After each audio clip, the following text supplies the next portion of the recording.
Лимонный крем или лимонный курт. Распространенный в Великобритании и Северной Америке крем.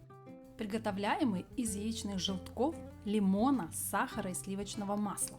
Консистенция массы кремообразная. Напоминает пудинг. Особенный аромат придает крему цедра. Всем привет! Я Света, и вы на канале Home Food. Подпишитесь, если вы еще не со мной, и давайте готовить. Первым делом добываем цедру и сок из 3 лимонов. Лимон рекомендую немного нагреть в микроволновке, тем самым сока получится гораздо больше. На видео я увеличила пропорции в 1,5 раза. Вафельные коржи у меня нестандартные, и поэтому ровно наполовину увеличиваю все продукты.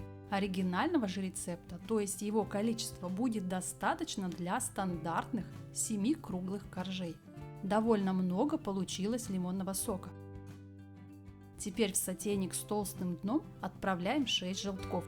Из белков, кстати, можно приготовить полезный белковый омлет с сыром и зеленью. В этом рецепте белки нам не понадобятся. Всыпаем к желткам 240 грамм сахарного песка. Вливаем получившийся лимонный сок. Его на выходе получается около 130-140 грамм. Туда же всю цедру, но можно и уменьшить количество цедры. Еще добавляем 90 грамм мягкого сливочного масла и в заключении 4 столовых ложки крахмала. Венчиком хорошенечко перемешиваем все продукты.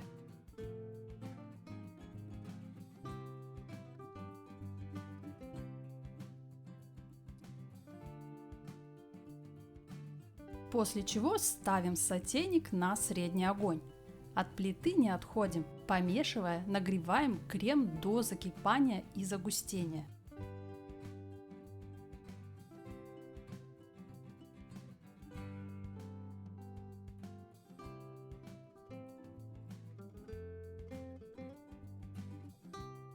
Венчиком проходимся по дну и бокам кастрюли, чтобы нигде не прикипело. Крем заметно загустевает. После закипания оставляем на плите еще на 1 минуту, а после снимаем с огня. Этого будет вполне достаточно, чтобы заварился крахмал.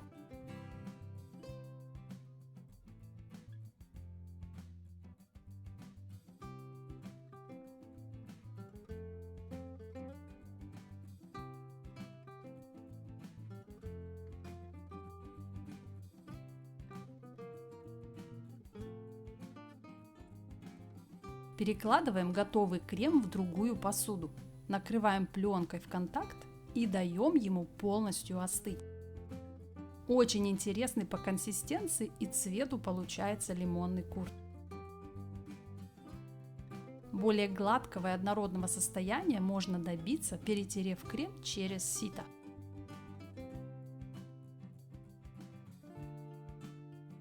Его можно использовать в качестве начинки для пирогов, блинов, булочек, кексов, тортов. И это еще не весь список. Крем-курт можно подать на завтрак тостом. Свежеиспеченные булочки вместо джема. Поливать им сливочное мороженое, творожные вареники и сладкие сырники. Также служит прекрасной начинкой для слоеных круассанов, пирожных макарон, песочных тарталеток, капкейков, маффинов и бисквитных рулетов. Настоятельно рекомендую. Приятного всем чаепития! Понравилось видео? Подпишись, прокомментируй и поделись роликом с другом. А еще спасибо за палец вверх. Заходи в гости на мой ТикТок и Инстаграм. Ссылки снизу в инфобоксе. Всем желаю удачи в приготовлении и прощаюсь совсем ненадолго. До новых рецептов. Пока-пока!